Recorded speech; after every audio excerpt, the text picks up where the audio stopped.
kita sudah menjalani bulan ke-7 pandemi COVID-19. 6 bulan sudah kita lewati masa pandemi ini bersama-sama. Dan data per 9 September ini menunjukkan bahwa secara kumulatif di Jakarta telah mencapai angka 49.837 kasus. Melihat banyaknya kasus begini, ada dua parameter yang harus jadi kewaspadaan. Pertama adalah angka kematian, yang kedua adalah angka kasus aktif. Sampai dengan saat ini, ada 1.347 saudara-saudara kita di Jakarta yang telah wafat akibat COVID-19.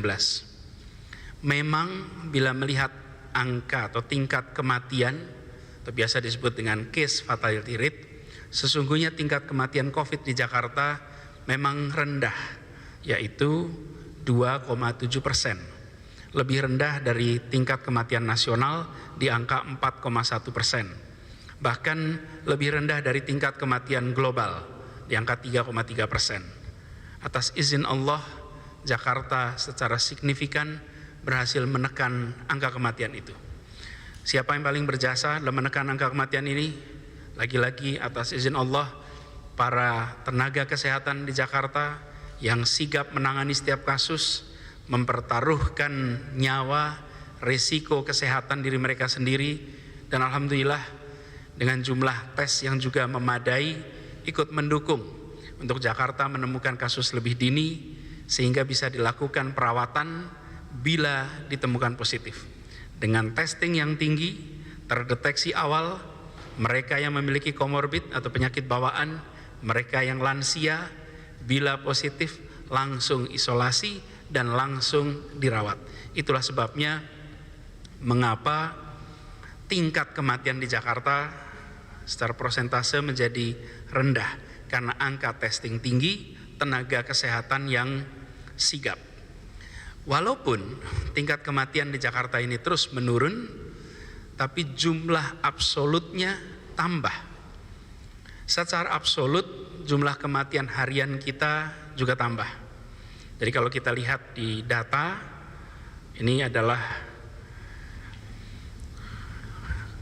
gambar di mana tingkat kematian di Jakarta meskipun tingkatnya rendah tapi absolutnya terus meningkat. Ini saya tunjukkan di data sini bahwa jumlah atau tingkat kematiannya bila diperhatikan sejak pertengahan Agustus sampai dengan September menunjukkan tren yang meningkat.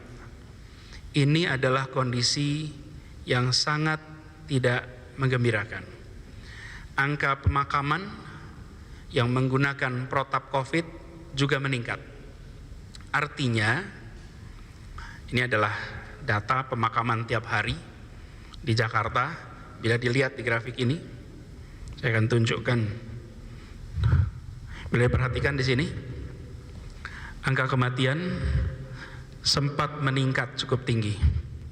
Lalu kita melakukan pengetatan dengan PSBB.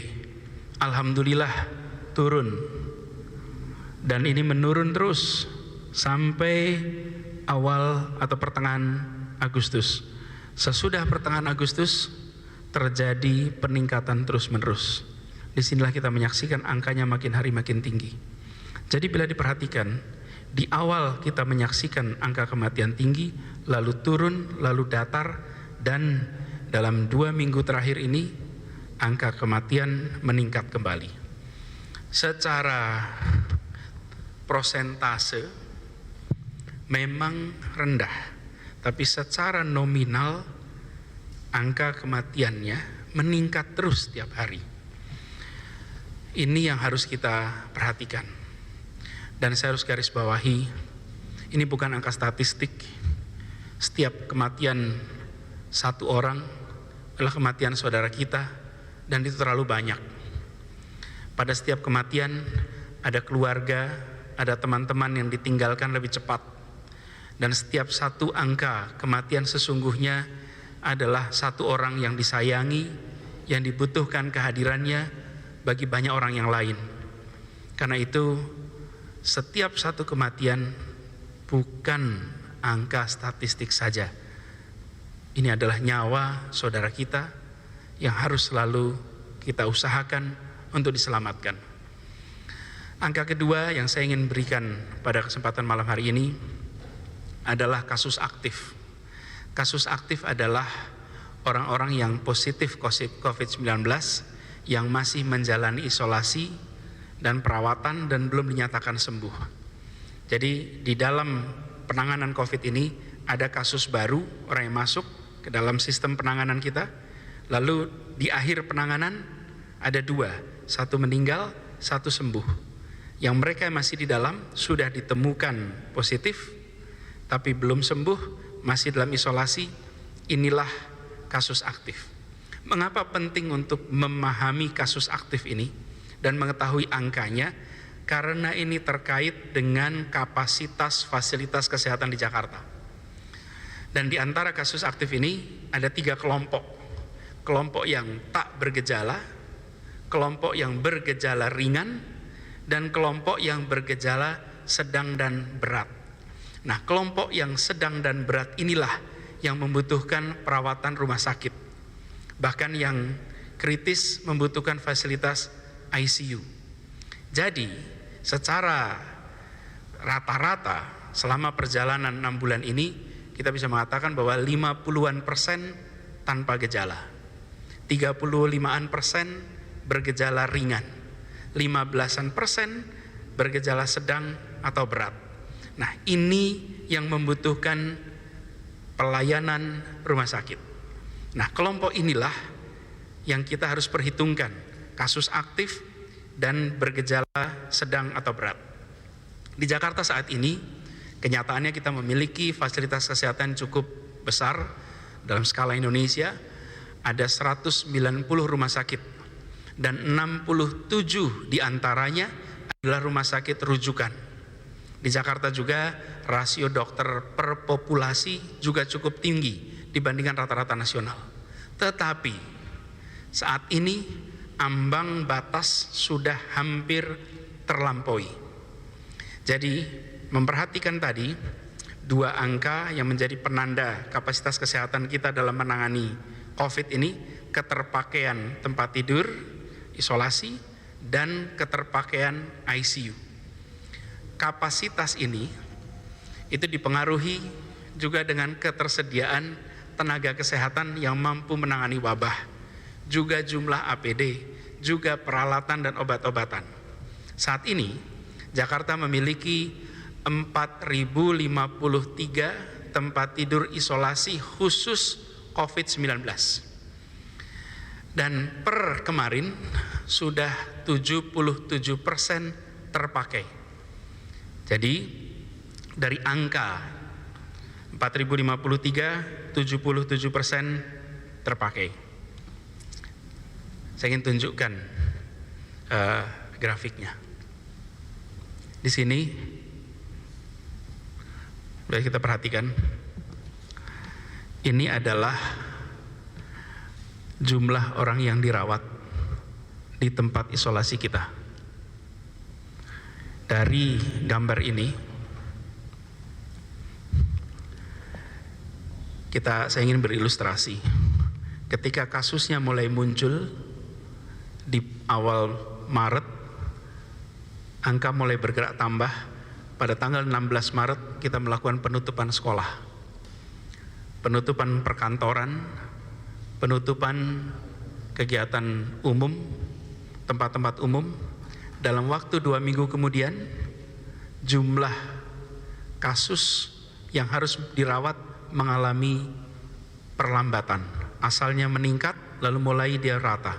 Sampai dengan Juni kita melakukan pembatasan. Lalu PSBB mulai tanggal 10 April. Apa yang terjadi? Di sini terjadi pelandaian. Ini adalah kapasitas, warna merah ini adalah kapasitas rumah sakit kita. Ini kita landai di sini. Kemudian kita memasuki masa transisi. Dan apa yang terjadi? Secara bertahap, terutama di bulan Agustus, kita mulai menyaksikan peningkatan jumlah kasus. Ini prosentase dari tempat tidur isolasi yang digunakan naik.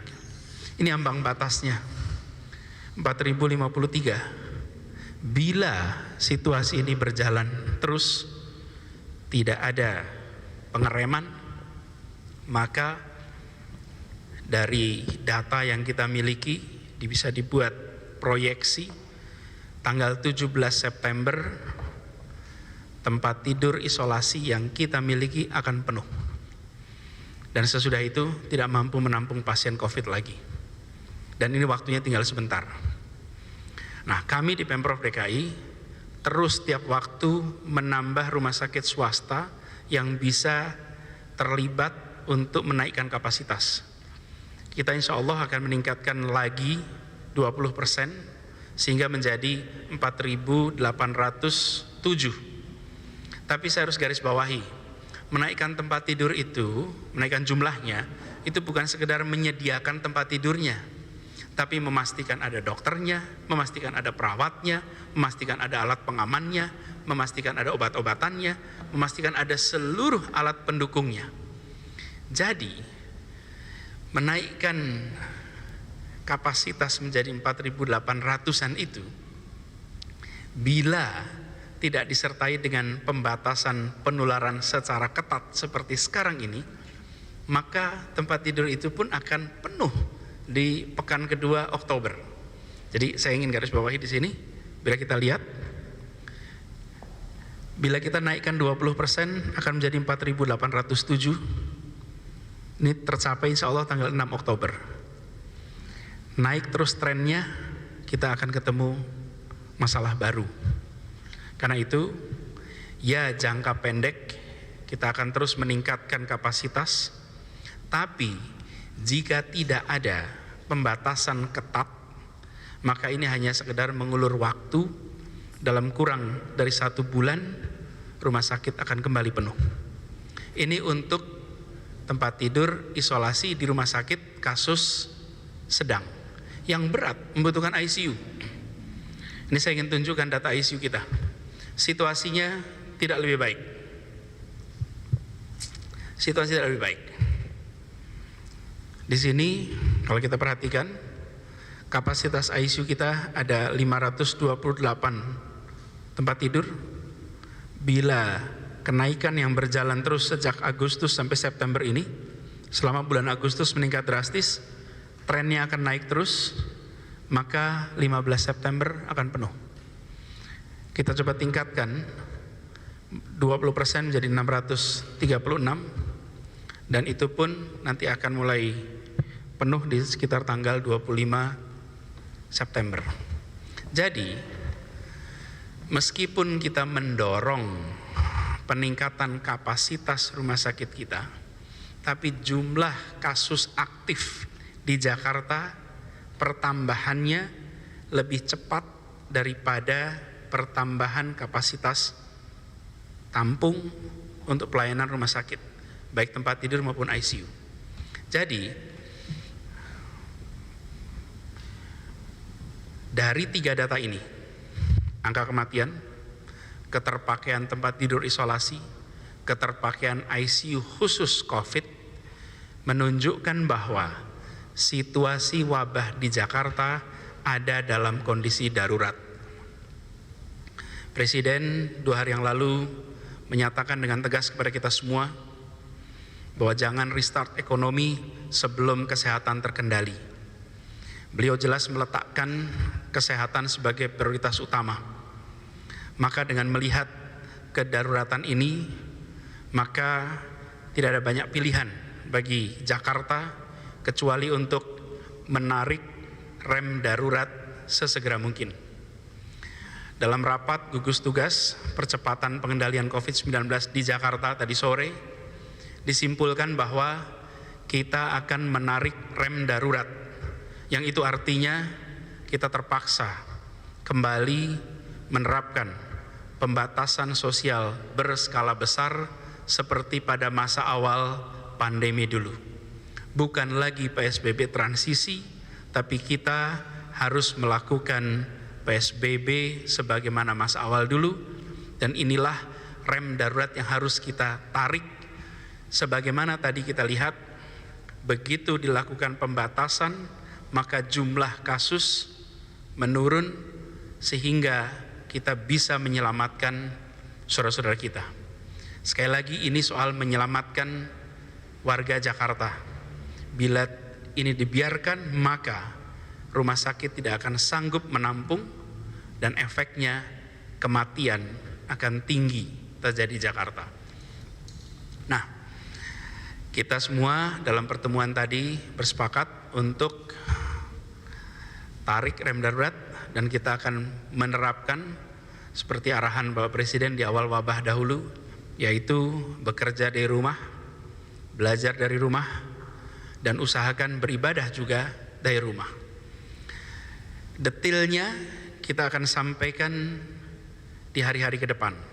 Tapi secara garis besar, pada prinsipnya perlu kami sampaikan awal sebagai ancang-ancang kepada seluruh masyarakat bahwa kita akan menuju PSBB. Ada fase, ada proses supaya kita bisa menyiapkan ini agar berjalan dengan baik.